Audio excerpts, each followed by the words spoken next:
Hey guys, welcome back to Hopeful Planning. My name is Hope and my channel is mostly about keto cooking, grocery hauls, how to make this, how to make that, and sometimes we throw in some fun stuff like going to visit movie locations and things like that. So if it's your first time watching, welcome. I would really appreciate it if you think about subscribing. Thank you so much.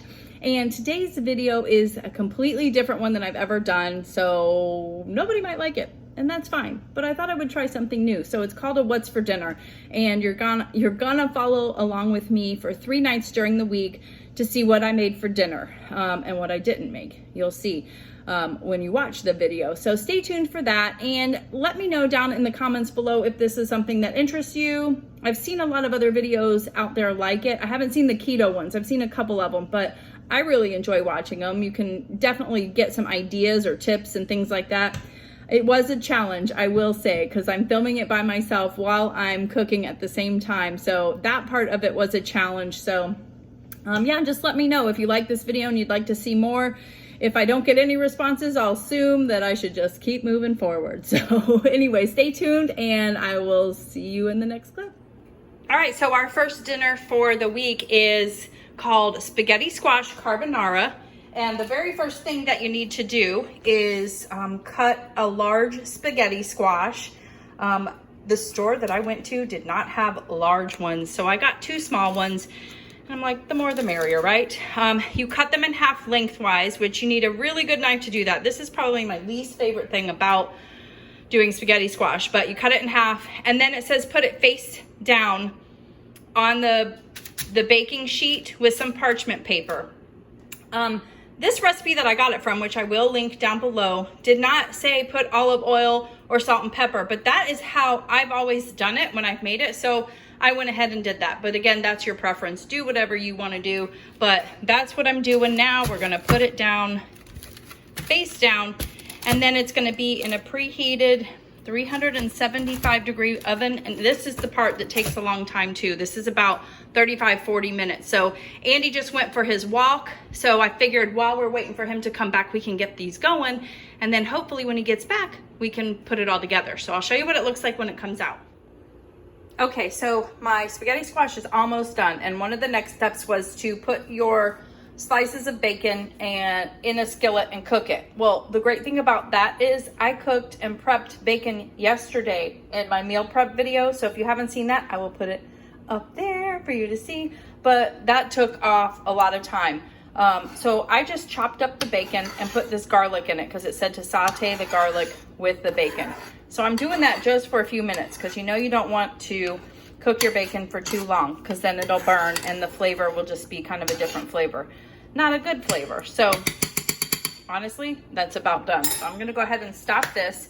And then the next steps are there's some heavy whipping cream, some Parmesan cheese. You need an egg yolk and a large egg. So we're gonna mix all that stuff together, and then we're gonna scoop out the noodles when they're done out of the spaghetti squash and just kind of mix it all together. So I will show you the egg mixture in a second. All right, so I am whisking together the Parmesan cheese, the heavy whipping cream, the 1 full egg, and the 1 egg yolk right here. And you kind of see it's not super thick, but when you mix it with all the noodles and the bacon and the garlic and all that, it's gonna be delicious. So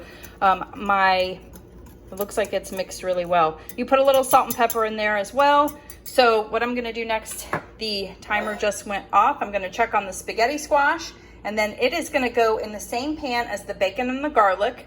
We're gonna mix all that together, and then we're going to add this creamy mixture. I will show you what it looks like at the end. I thought I would show you real quick, for those of you who have maybe not ever made spaghetti squash before, what it looks like when it comes out. Let me shut off my oven. So what you'll wanna do is, I put it for the amount of time that it said, which was 35 to 40 minutes. I think I put 40 minutes because I feel like it can never be too soft. But you'll want to kind of smoosh the sides, and if it kind of gives, I would do it with my fingers, but you can kind of see how it's giving. That means it's completely ready to go. Let me see if I can flip this over to show you what to do next. Oh, look at that. So what you're gonna do is, it's hard to do it one-handed, but you will start scraping this, and it kind of looks like noodles, as you can see. And you're gonna wanna go all the way to the skin. Get as much meat as you can out of this. So you can kind of see how it kind of looks like a little bit of a noodle. So I'm gonna do that with all 4 of these. I'm gonna put it in this pan here, mix it all together, then I'm gonna add that creamy mixture on top. All right, so this is the finished product. This looks like a pasta dish, right? This is spaghetti squash pasta carbonara. Oh my gosh. And we did taste it, and it's super delicious. And I actually put 5 pieces of bacon. It asked for 4, but we did 5. And basically you can make it your own. So this is what's for dinner tonight.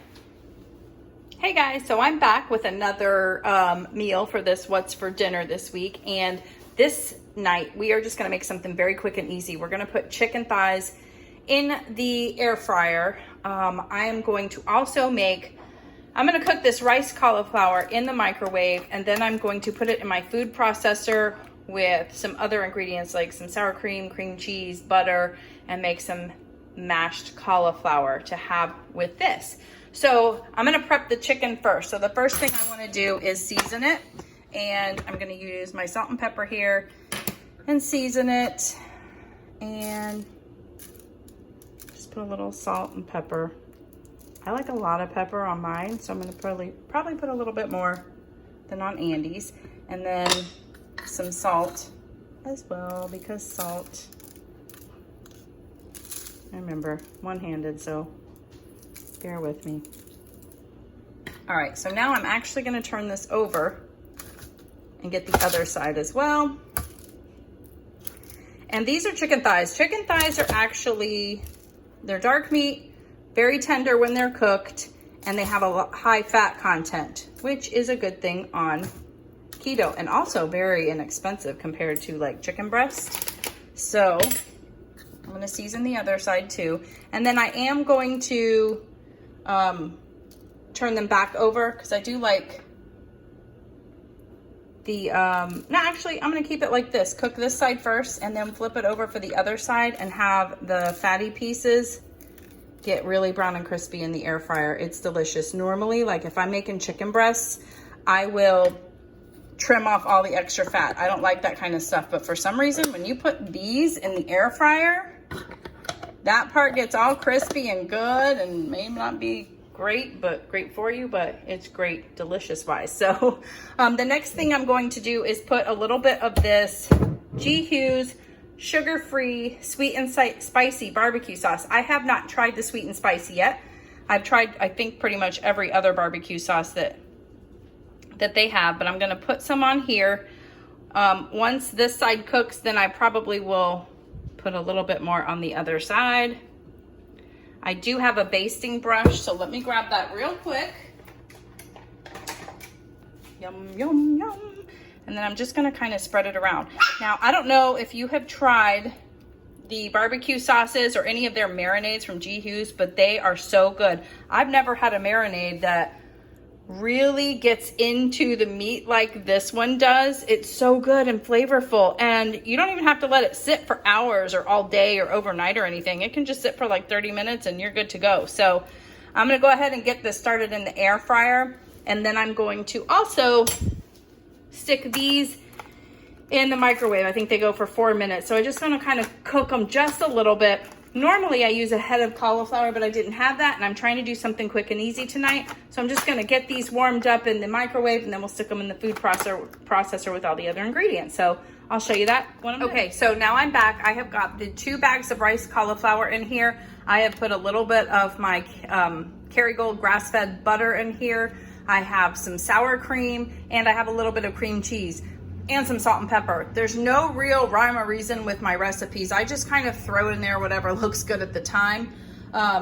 But you could also do some Parmesan cheese. We will throw some cheddar cheese on top as well. But just for the sake of convenience and quickness tonight, I'm going to go ahead and get this pulsed in the food processor, and I'll show you what it looks like after. And then I'm also going to turn over my chicken thighs. They're in the air fryer right now. Oh my goodness, look at these so far. This is the underneath. What I'm gonna do is I'm going to flip them over. And we've already seasoned that side, so we don't need to season them again. We're gonna, and I don't have like your typical air fryer that most everybody has. Mine's a Cuisinart. Pretty cool. It's got a lot of different functions on it, and I love it. But let me baste. I'm gonna put some barbecue sauce on the other side, and then we're gonna do the same with the other side. And I have parchment paper down at the bottom to catch my mess, which when you're doing it one-handed like this and trying to film it, it's very helpful. But yeah, ooh, this looks so good. It smells really good too. I'm hoping this has got a little kick to it since it said it was spicy too. Okay, so now I'm gonna put this back in the air fryer. I've got it on the air fry setting. And then I usually put it for about 20 minutes and it's halfway done. So I'm gonna finish it off at that 10 minutes. Just kind of see how it looks. Okay, so the chicken is out of the air fryer. We've got the faux potatoes here. We've sprinkled a little bit of shredded cheese on top. This is Andy's plate, but doesn't that look delicious? And guys, this took 20 minutes. The time it took for the chicken to cook in the air fryer is how long it took for the cauliflower mash as well. So that is what's for dinner tonight. I'm gonna plate mine up and we're gonna devour this, and I hope you enjoyed this one. All right, so this is day 3 of our what's for dinner this week, and it is Friday. If you did see my last grocery haul and meal planning, you saw in my meal plan that on Friday I planned on just picking up Jimmy John's after work and having that for dinner. They actually do a sandwich called an unwich where they do not put the bread on, and you can get any sandwich that they have without the bread, and they wrap it in lettuce leaves. So this one is Andy's. He's got, I think it was like the gargantuan or something, and we add bacon and everything. So it is very delicious. And then this one's mine. I got like a spicy Italian. I eat mine with a knife and a fork, so that's why I took it out to show you kind of how it's made. They have these thing called Jimmy peppers too that are so good and spicy. It gives it a little bit of a kick. So I'll eat mine with a knife and fork. Not a big fan of the lettuce, too much lettuce anyways. But that's what we're having for dinner. And they actually also, just so you know, they have a rewards program too. So it's kind of nice if you need something different, if you're craving kind of a sandwich or something, I would definitely try it. It's very delicious. So that's what we're having tonight. It's quick and simple and very filling also. Okay, so that was my very first what's for dinner that I did. What did you think? Let me know down below if you are gonna try any of those recipes. If you do, make sure you're following me on Instagram and tag me in it. I would love to see how you made it your own. If you'd like to see more of these videos, please just comment down below and let me know. Thanks so much for watching. Make sure you like, subscribe, and I will see you in the next one. Bye.